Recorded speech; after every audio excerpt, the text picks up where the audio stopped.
The Court of Appeals of the state of Tamaulipas, northeastern Mexico, has exonerated the former mayor of Iguala, José Luis Abarca Velázquez, from the case of the 43 Ayotzinapa students. The foreign ministers of Brazil, Russia, India, China, and South Africa, the BRICS, gathered in Cape Town for a two-day meeting to discuss trade and the conflict in Ukraine. And also, the president of Kenya, William Ruto, calls on African countries to join the regional payment system and cut their reliance on the US dollar. From the headquarters of TeleSUR English in Havana, Cuba, this is From the South. I'm your anchor, Gladys Quesada, and these are the news. On Wednesday, the presidents of Brazil and Colombia, Luis Ignacio Lula da Silva and Gustavo Petro, respectively, met at the Alvorada Palace in Brasilia to discuss the protection of the Amazon. The two presidents also discussed the recent meeting of South American presidents in Brasilia, the political situation in the region, and the environment and the Amazon rainforest. According to the statement itself, the President Petro confirmed that he will attend the meeting of the Amazonian countries in Belém in August.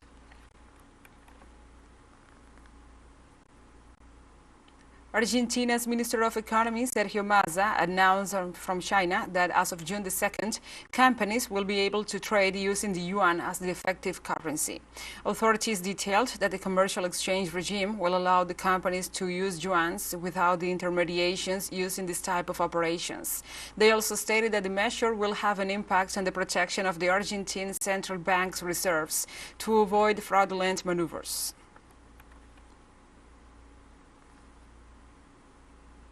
In Chile, professors mobilized to demand that the President Gabriel Boric give answers to the teachers' union in its demand for labor improvements. According to local media, at least 7,000 members of the Professors Association marched through the center of the capital city of Santiago in the middle of a national strike demanding the fulfillment of the commitments that the government assumed with the sector.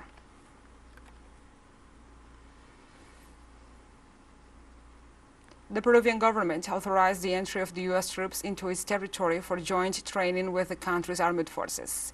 The action plan establishes activities with the armed forces related to the international military exercise, Resolute Sentinel 2023. The military drill includes the U.S. Air Force and the U.S. Space Force. The entry of the U.S. troops was approved by the Congress on May 19th, with vast support of the far right. Only left-wing lawmakers oppose it, whose members agreed that the measure will jeopardize national sovereignty and will not guarantee the country's security.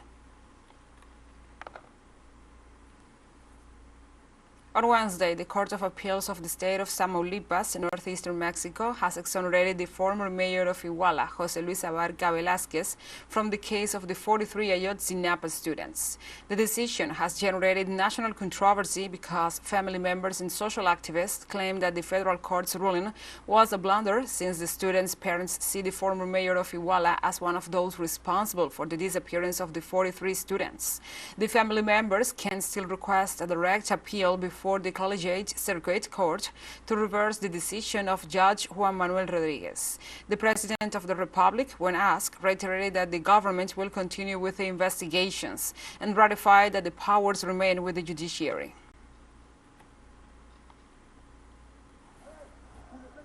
The governments of Mexico and the United States have agreed on collaboration mechanisms to address migration, arms trafficking, and the fentanyl crisis. The Mexican President, Andrés Manuel López Obrador, held a meeting on Tuesday with the U.S. Presidential Advisor on Homeland Security, Elizabeth Sherwood. At the meeting held at the National Palace, the Mexican President and Sherwood discussed the measures implemented in the U.S. to control arms sales and the migration issue, pointing out that there are 1 million people in regulated labor mobility.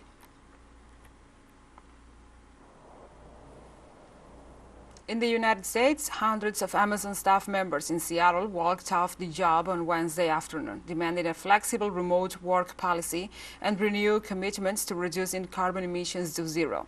According to the organizers, nearly 2,000 employees had pledged to participate in the one-hour walkout slated to start at noon.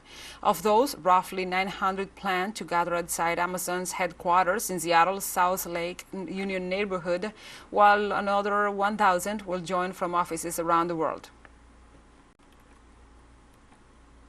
Today, we're here because a lot of Amazonians feel in their gut that something is not right with the company. And there are a lot of signs of this, such as a rigid, one-size-fits-all return to office mandate. Today looks like it might be the start of a new chapter in Amazon's history, when tech workers coming out of the pandemic stood up and said, we still want a say in this company and the direction of this company. We still want a say in important decisions that affect all of our lives. Let's take a short break. But remember, you can join us on TikTok at TeleSUR English, where you will find news in different formats, news updates and more. Other stories coming up. Stay with us.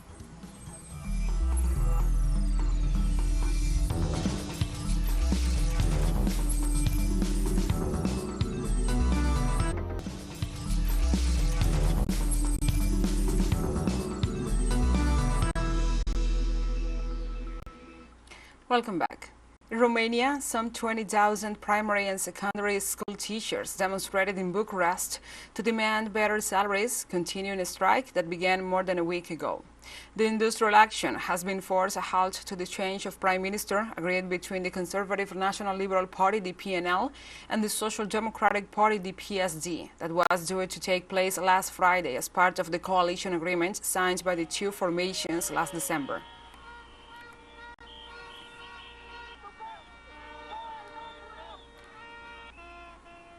On Wednesday, the Russian government welcomed Venezuela's intention to join the BRICS, saying it reflects the bloc's growing strength in international geopolitics.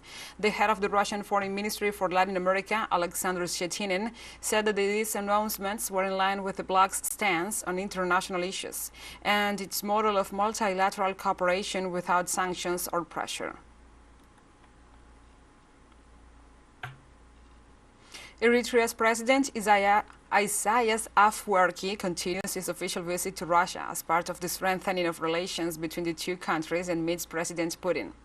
Afwerki's four-day visit to Moscow started on Tuesday night with the aim of strengthening the economic and commercial ties between the two nations.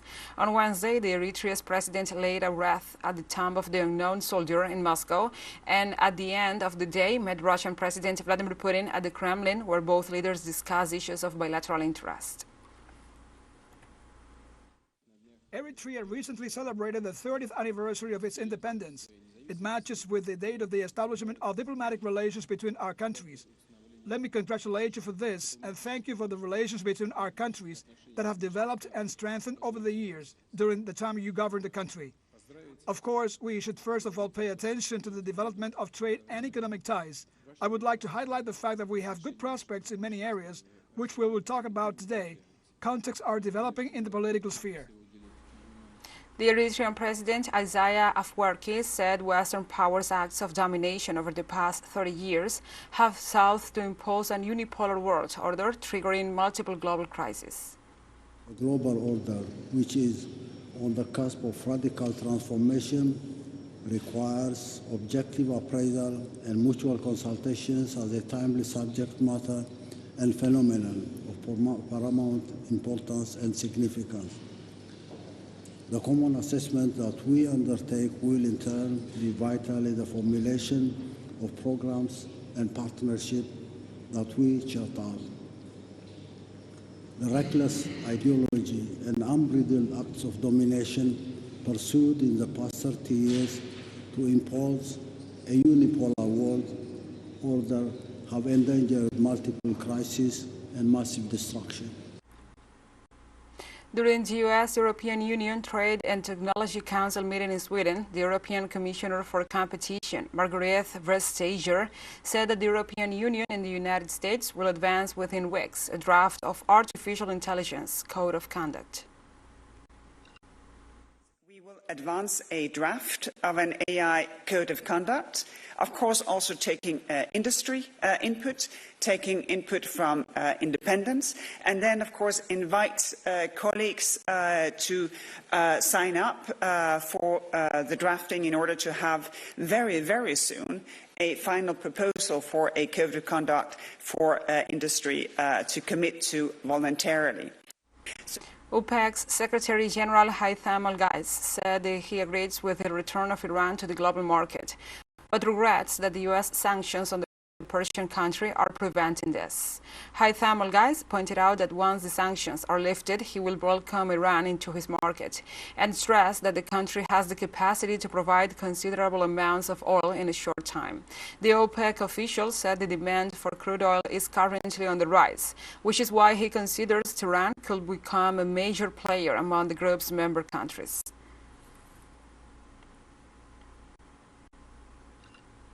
On Wednesday in India, hundreds of protesters from Kuki and Zomi tribes from Manipur staged a demonstration in New Delhi against an explosion of inter-ethnic violence this month that killed at least 70 people and left tens of thousands displaced. The clashes erupted earlier in May over a proposed government policy that will have benefited the major Meiteis community that dominates the political and social landscape of the Indian state. Fresh deadly clashes were reported on Sunday in the remote northeastern part of the country, although the exact number of fatalities is unknown. And TeleSUR English continues to grow. You can now tune in from 33 different African countries using StoreSat. Dial 461 and enjoy our Latin American alternative broadcast. One final short break and we'll be right back. Stay with us.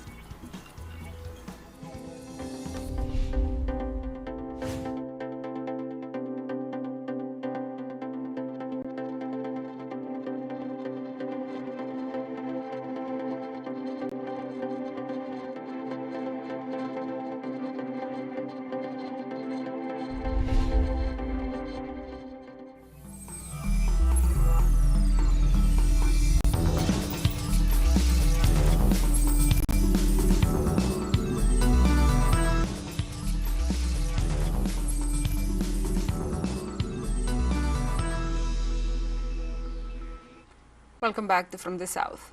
The foreign ministers of Brazil, Russia, India, China, and South Africa, the BRICS, gathered in Cape Town for a two-day meeting to discuss various issues, including local currency trading and a peace plan for the ongoing conflict in Ukraine. The meeting, hosted by South Africa, will pave the way for the 15th BRICS summit scheduled to take place in August, which will bring together leaders from the member countries, including Indian Prime Minister Narendra Modi, the Russian President Vladimir Putin, and his Chinese counterpart Xi Jinping. In the framework of the foreign ministers' meeting, gatherings between Russian Foreign Minister Sergei Lavrov and his South African counterpart Naledi Pandor, and the meeting with his Indian counterpart Subramanian Jaishankar stood out.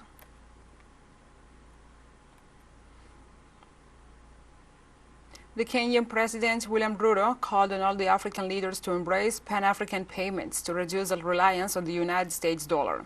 Speaking at the Forum of the African Continental Free Trade Area, the Kenyan head of state urged his peers in the continent to mobilize central and commercial banks to join Pan-African payments and settlement system, which was formed in January 2022. Likewise, President Ruto expressed concerns over the challenges faced by the African countries and the local banks, who often rely on correspondent banks in the US and Europe to complete payments between the African currencies, resulting in delays and additional charges.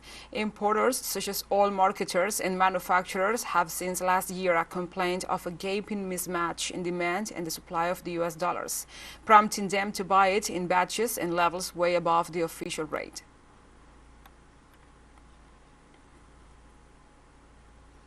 On Wednesday, the president of Senegal, Macky Sall, launched his National Dialogue Initiative, 9 months ahead of presidential elections in February next year. The presidential initiative takes place against the background of popular unrest in the run-up to a court verdict against political opponent Ousmane Sonko. I have established dialogue as a principle of governance that transcends the power-opposition confrontation and integrates all the nation's vital forces, because because national life cannot be mobilized by political antagonisms alone, to the detriment of other priorities of common interests. The presidential election of February 2024 is an obvious topic for dialogue. I would like to say here that the government will take all the necessary steps to organize a peaceful, democratic, free and transparent election, as our country knows so well how to do. At a press conference in Addis Ababa, the African Union spokesperson on the crisis in Sudan, Mohamed El Hazen Libat, said that the suspension of talks in Saudi Arabia between the warring parties in Sudan should not discourage mediation efforts. In difficult negotiations, this is a very classic phenomenon, that a party suspends, threatens to suspend, and then can come back after. The negotiations take a different form. All this is possible and predictable. But this should in no way discourage mediators who are still very important, the United States and Saudi Arabia, whom we strongly support to continue their efforts. And Zimbabwe will hold nationwide elections on August 23rd, according to a government announcement on Wednesday, ending long months' suspense. With a population of 15 million people, according to the latest census, Zimbabwe will prepare for elections on August 23rd this year. In this regard, elections for the National Assembly and local government are expected to be held the same day.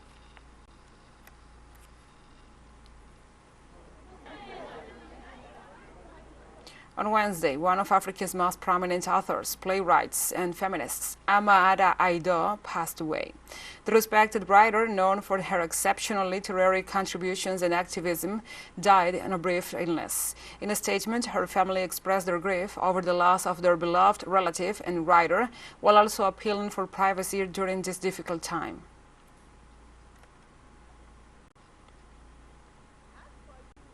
And the passenger plane of the Venezuelan state-owned airline Conviasa landed on Wednesday, May 31st, at the international airport of Damascus, a trip by means of which the authorities of both brotherly nations announced the resumption of regular flights between the two countries after 12 years of suspension due to the war and the blockade. Let's see.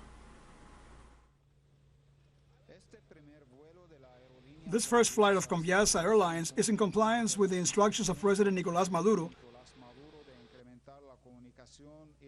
to increase communication and relations between the two brotherly peoples. A sovereign decision that was taken in defiance of the unjust and inhumane U.S. blockade unilaterally imposed on both nations. It is the will of our president. This route was first initiated by our Lieutenant Commander Hugo Chavez, and it is the will of our President Nicolás Maduro to connect these two brotherly peoples, and today we are consolidating it with the arrival of our Caracas-Damascus flight. This constitutes a victory for both peoples, and is the breaking of this blockade imposed by imperialism,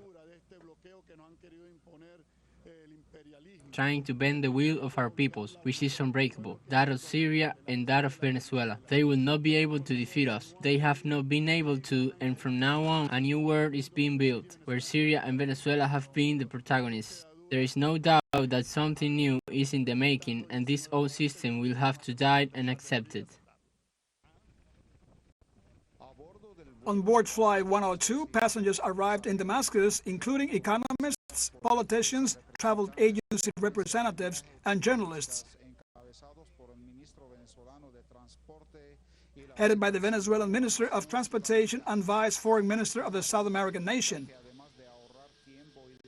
A direct route that not only saves time and money, but also helps to level economic relations with the excellent political ties shared by both countries.